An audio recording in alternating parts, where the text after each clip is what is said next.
Hi, this is Mr. Barrett, and I'm here to teach you about dimensional analysis. Dimensional analysis is what we use to convert between different units.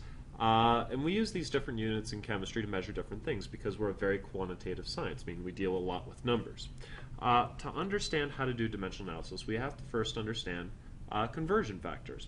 An example of a conversion factor, which allows us to convert between units, would be that $1 is equal to 100 cents.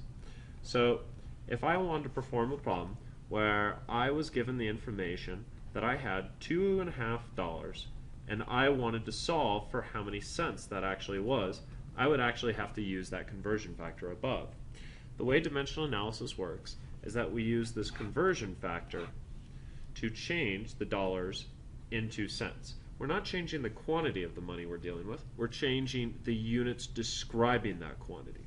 So to start off a dimensional analysis problem that's a single step, you start by writing up the given information, and then you write times, fraction, equals, and then you write out the units that you're going to. The units that we're going to in this problem are cents. Now, I have this conversion factor, that's why I've written one fraction. This conversion factor up above is used to place units on top and on bottom to change my dollars into cents. The unit on top is always going to be the unit I'm going to in this conversion. The unit on bottom is always going to be the unit that I started with. So that's going to be dollars.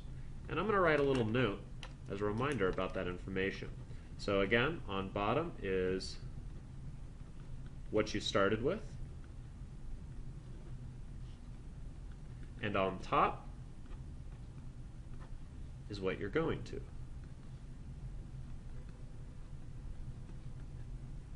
Now, where do the numbers come from? The numbers in this problem come from the actual conversion factor. The conversion factor says that it's $1 for every 100 cents. So I look for where dollars is on my fraction, and then I put the number 1 next to dollars, just like it is in the conversion factor. And then I'm going to put 100 next to the cents. Now, when I perform this calculation, what I'm going to do is take the 2.5, multiply it by the numerator, hit enter in my calculator, then divide by the 1. Well, since I know dividing by 1 doesn't change the number, I'm not even going to bother doing that. So 2.5 times 100 gives me 250 cents. Make sure that you show the units that are canceling out. See, the important thing to remember is that if I have a unit on top, if I have that same unit on bottom, it cancels itself out. This concept is really important. We use it quite a bit. I'm going to show you an example of that. Say I have a calculation where I have centimeters squared divided by centimeters. Well, we need to remember that centimeters squared is the same as centimeters times centimeters. Now, centimeters times centimeters over centimeters, the centimeters and the centimeters cancel each other out, and I'm left with just centimeters. Units can cancel each other on top if they're on bottom. So if I have a centimeter on top and I have a centimeter on bottom, they can be crossed out. And this is a very important concept dealing with dimensional analysis. Now I would like to go through an example where you're dealing with two conversion factors to convert units. Say I'm given a problem where I know I have a large volume. Say I'm dealing with 4.5 kiloliters, and I want to convert those kiloliters into milliliters. Well, if I want to do that, I only know two conversion factors off the top of my head. Those two conversion factors I'm going to put in this box below. I know that for every kiloliter, I have 1,000 liters. And I also know that for every liter, I have 1,000 milliliters. Using these two conversion factors, I can convert my kiloliters to milliliters using two steps to solve this problem. Whenever I do a two-step calculation in dimensional analysis, I put two fractions instead of just one. And I go to my end units, which are going to be in milliliters. Now, the first conversion is going to be getting rid of kiloliters. So I'm going to put kiloliters on bottom.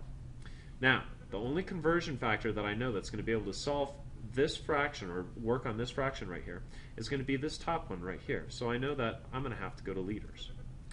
The next fraction, I know I'm going to have to get rid of these liters and change them into milliliters. So what I'm going to goes on top. What I'm coming from, which is the liters, goes down on bottom.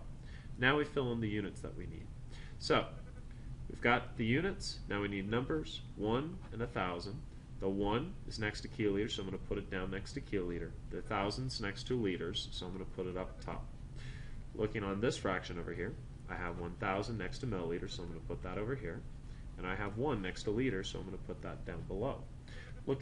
Making sure that I set it up correctly, I should see all the units cancel out except for milliliters, so that my kiloliters is completely converted to milliliters. Let's see if that worked. So I have KL on top and I have KL on bottom, one of each, so I can cancel those out. I have liters on top and I have liters on bottom, so I can cancel those out. That means that I'm only left with this unit, which are milliliters.